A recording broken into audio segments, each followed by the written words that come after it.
सुरम्या शर्मा जी। राधे राधे। राधे राधे महाराज जी। महाराज जी, वर्तमान समय में प्रशासनिक जो सेवाएं देख रहे हैं उनके लिए आपका क्या संदेश है, जो प्रशासनिक सेवाएं देखते हैं? हमारी तो यही प्रार्थना है कि आपको भारत सरकार ने जो पेमेंट निश्चित की है उससे अपने जीवन को, व्यवहार में जो खर्चा है, जो परिवार का पोषण है, उससे अपने जीवन को पुष्ट करें। घूस या किसी भी तरह से प्रलोभन में फंसकर अन्य धन को स्वीकार ना करें, क्योंकि उससे अधर्म हो जाएगा। यदि कोई दोषी पुरुष आपको रुपए दे करके अपने पक्ष में आपको करके बच जाता है और निर्दोष दंड पाता है, तो आपकी हानि हो जाएगी। वो रुपए आपके परिवार को बुद्धिहीन करेगा, क्लेश और अशांति पैदा करेगा और आप दुखी हो जाएंगे। यदि आप अपनी सेवा को धर्म मानकर, राष्ट्र सेवा मानकर, भगवत पूजा मानकर करें और जो पेमेंट मिलती है उसी से गुजारा करें, घूस या किसी भी तरह का प्रलोभन न रखें तो, और नाम जप करें, तो इसी से आपको भगवत प्राप्ति हो जाएगी। क्योंकि राष्ट्र सेवा का एक अंग आपको मिला है। आप किसी भी डिपार्टमेंट में हो, राष्ट्र सेवा भगवान की सेवा है। जब राष्ट्र की बात आती है तो भगवान होता है। राष्ट्र हमारे लिए भगवान है। तो हम डॉक्टर हैं या मास्टर हैं या पुलिसमैन हैं या कोई भी है या आर्मी है, हम सब राष्ट्र सेवा में लगे हैं, सब राष्ट्र सेवा के अंतर्गत है।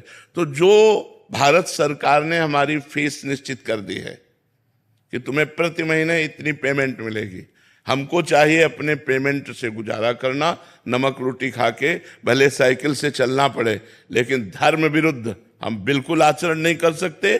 दोषी को कभी हम बख्श नहीं सकते और निर्दोष को कभी आँच नहीं आने देंगे। अगर ऐसी वृत्ति रखी जाए तो हमें लगता है वो सेवा भगवान की प्राप्ति का हेतु हो जाएगी। हमें जैसा कल एक वकील साहब आए थे, हाई कोर्ट में कहीं सेवाएं देते हैं, कि मैंने भी यही जो आपका ये वचन था ये बोले कि अरे इतने से फिर गुजारा नहीं होगा, मतलब दिक्कत आ जाएगी घर चलाने में। मतलब वो उसके बाद भी वो कह रहे थे कि हम धर्म पूर्वक चलने का प्रयास कर रहे हैं, बट उतना तो करना पड़ेगा उतने, क्योंकि वासनाएं इतनी बढ़ गई हैं, आवश्यकताएं इतनी बढ़ा ली गई हैं कि अब उनके लिए हमको विलासिता के लिए अधिक धन चाहिए। तो अगर अधार्मिक पुरुषों के द्वारा दिया हुआ धन और हम उससे विलासिता, तो यहाँ गुजारा कर लो जैसे कर लो, फिर नरक में गुजारा अच्छे से होगा। कह रहे जब धन दिखता है ना कि इतना दे रहा है तो फिर वो वृत्ति बिगड़ जाती है। तो फिर आगे उसका परिणाम भी तो देखना चाहिए। मछली जो है वो केवल चारा देखती है और लपक के पकड़ लेती है, कांटा उसमें होता है और कांटे में फंस के अपनी जान गंवा देती है। चारे के लोभ में उसको कांटा नहीं दिखाई देता, वो कांटा सर्वनाश कर देगा, वो परिवार की बुद्धि भ्रष्ट कर देगा, तुम्हारी बुद्धि भ्रष्ट कर देगा।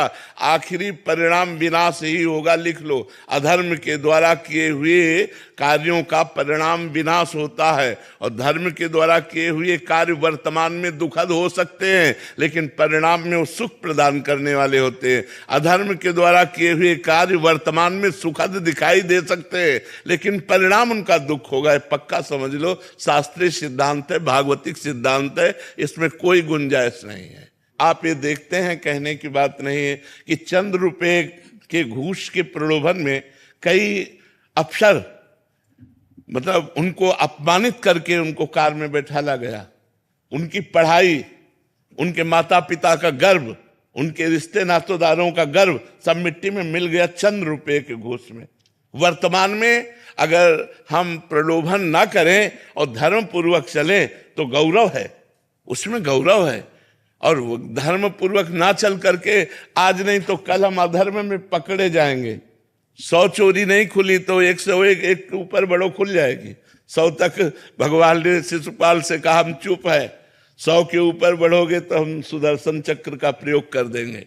और जहां सुदर्शन चक्र प्रयोग हुआ और किसी के दर्शन में वो आ गई घूस, तो पकड़े गए, आप गए। तो इसीलिए अधर्म का तो हमें लगता है बिल्कुल नहीं।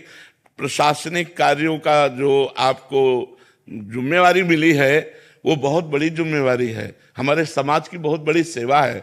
अधार्मिक लोगों को दंड प्रदान करना और धार्मिक लोगों की रक्षा करना, निर्दोष लोगों को सुख प्रदान करना, दोषियों को दंड के द्वारा सुधारना, ये अगर इसमें हम प्रलोभन और भय का त्याग करके, तो यही हमारी भगवान की पूजा बन जाएगी।